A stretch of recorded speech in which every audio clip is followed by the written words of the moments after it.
Dear students, আজ আমি তোমাদের দেখাবো যে একটা পার্টিকেল যদি একটা সার্কুলার পথে ঘোরে তাহলে সেই পার্টিকেলের এক্স অ্যাক্সিসে তার প্রজেকশনটা কি হয় এবং ওয়াই অ্যাক্সিসে তার প্রজেকশনটা কি হয়।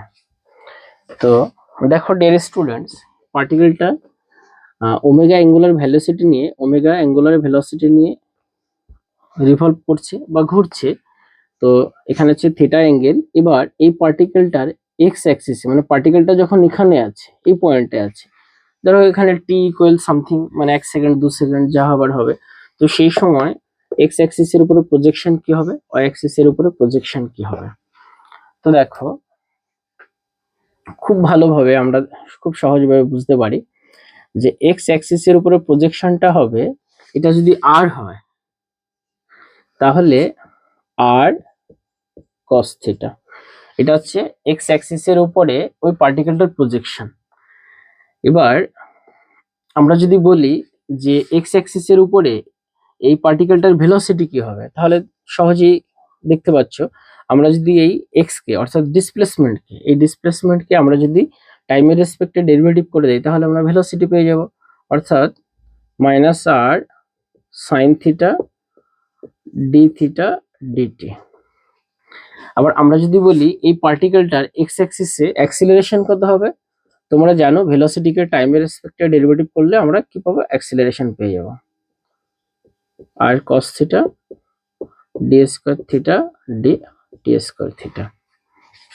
তাহলে এবার সিমিলারলি ওয়াই অ্যাক্সিসে কি হবে, ওয়াই অ্যাক্সিসে ওই পার্টিকুলার প্রজেকশনটা কি হবে, আর সাইন থিটা।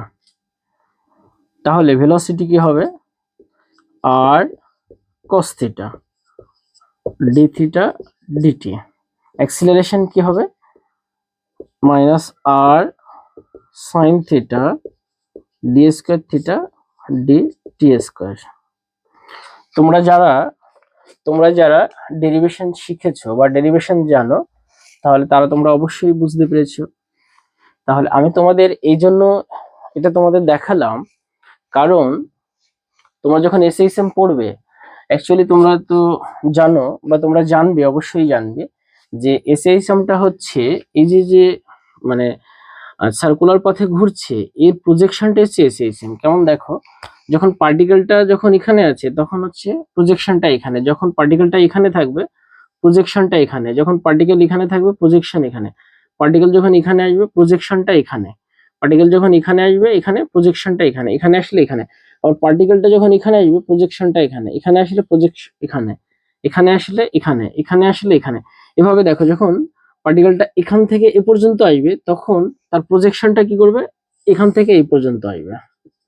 আর যখন পার্টিকেলটা এখান থেকে এদিকে যাবে, এখান থেকে এই পর্যন্ত আসবে, তখন আবার কি করবে, এইদিকে এই পর্যন্ত আসবে। অর্থাৎ একবার এদিকে এদিকে টু অ্যান্ড ফ্রো করছে, এটা হচ্ছে main position, to and fro. তার মানে এটা হচ্ছে এসএইচএম। বুঝা গেল?